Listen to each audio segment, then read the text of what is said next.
ഞാനിപ്പോൾ നിൽക്കുന്നത് മിഥുൻ്റെ വീടിന് സമീപത്താണ്. ഈ സ്ഥലത്തിൻ്റെ പേര് വിളന്തറ എന്നാണ്. ഈ നാട്ടുകാർ ഈ വിവരം അറിഞ്ഞത് മുതൽ വലിയ ദുഃഖത്തിൽ തന്നെയാണ്. ഇപ്പോൾ നമുക്ക് ദൃശ്യത്തിൽ കാണാം, ഇവിടെയുള്ള പരിസരവാസികളൊക്കെ ഉണ്ട്.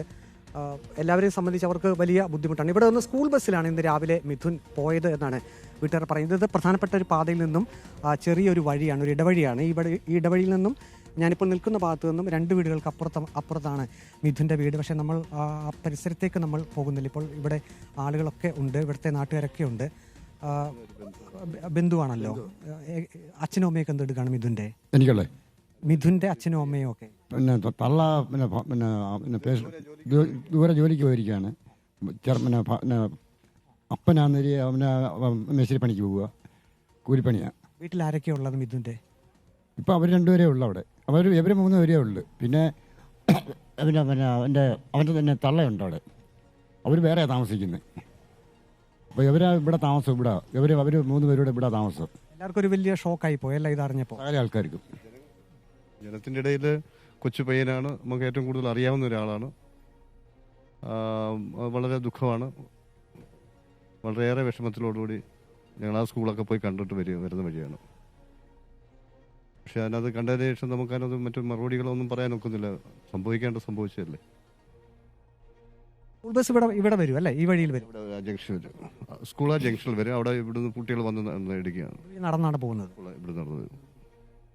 സ്മൃതി, ഇവിടെയുള്ള ആളുകളെ സംബന്ധിച്ചും അവർക്കും മനസ്സിന് വലിയ വിഷമമുണ്ടാക്കിയ ഒരു സംഭവമായി പോയി. മിഥുൻ ഈ കാണുന്ന വഴിയിൽ കൂടിയാണ് നടന്ന് സ്കൂൾ ബസ്സിലേക്ക് കയറാൻ വേണ്ടി പോകുന്നത്. ഇതിന് തൊട്ടപ്പുറത്ത് വരെ സ്കൂൾ ബസ് എത്തും, അവിടേക്ക് നടന്നു പോകുന്നു. ഇപ്പം നമുക്ക് ഇവിടെ കാണാം, ഇവിടെ പ്രായമുള്ള ആളുകളൊക്കെ ഉണ്ട്. അവർക്കൊക്കെ ഈ വഴിയിൽ കൂടി മിഥുൻ കടന്നു പോകുന്ന ആ ഒരു രംഗമൊക്കെ അവർ ഓർക്കുന്നുണ്ട്. അവരെ സംബന്ധിച്ചും ഇന്നത്തെ ഒരു ദിവസം വളരെയധികം വിഷമം പിടിച്ചതായി പോയി. കാരണം തങ്ങളുടെ കൂട്ടത്തിലുള്ള ഒരു കുഞ്ഞ് അങ്ങനെ ഒരു അപകടം പറ്റി വിട്ടുപോയി എന്നറിഞ്ഞപ്പോൾ അവർക്കും വിഷമമുണ്ട്. വലിയ വിഷമമാണ്. എപ്പോഴും ഇവിടെ വന്നിരുന്ന കാര്യം പറഞ്ഞ് മുട്ടായി മേടിച്ചിട്ടുണ്ടോന്ന് എൻ്റെ കൊച്ചുമോക്ക് കൊടുത്തിട്ടാണ് പോകുന്നത്. കൊച്ചുമോളെ വിളിക്കാൻ പോയിട്ടുണ്ട് അവരുടെ അച്ഛൻ.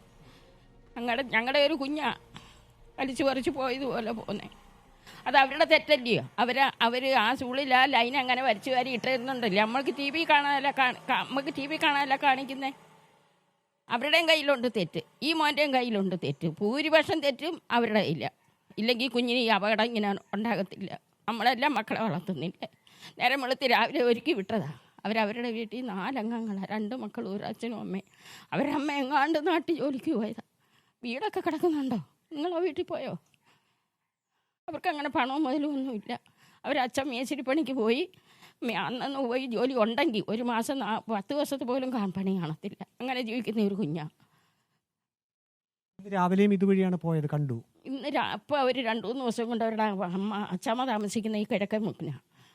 ഈ തള്ള പോയപ്പോൾ ഈ പിള്ളേരെ കൊണ്ടുവന്ന് കിഴക്കേ മുക്കിന് അവരുടെ വീട്ടിലാക്കിയിട്ടാണ് പോയത്. അന്നേരം വല്ലപ്പോഴൊക്കെ ഇവിടെ വന്ന് വല്ലപ്പോഴൊക്കെ അച്ഛനും മക്കളൂടെ വന്ന് കിടക്കും. ഭൂരിപക്ഷം വീട്ടിലും അവരുടെ അച്ഛമ്മയുടെ വീട്ടിലാണ് ഈ മോന്. അവിടെ നിന്ന് ഒരുങ്ങി വണ്ടി അവിടെ വരും. ഇതേ കണക്ക് റോഡാണ് അവരുടെ വീടിൻ്റെ മുന്നിൽ. വീടിന്റെ അവസ്ഥയാണ്. അമ്മ ദൂരെ പോയി ജോലി ചെയ്യുന്നു, അച്ഛന് കൂലിപ്പണിയാണ്. വീട് വളരെ പാവപ്പെട്ട വീട്ടിലെ കുട്ടിയാണ്. മിഥുൻ്റെ മരണത്തെക്കുറിച്ച് ഇപ്പോൾ അയൽവാസിയുടെ പ്രതികരണമാണ് കണ്ടത്.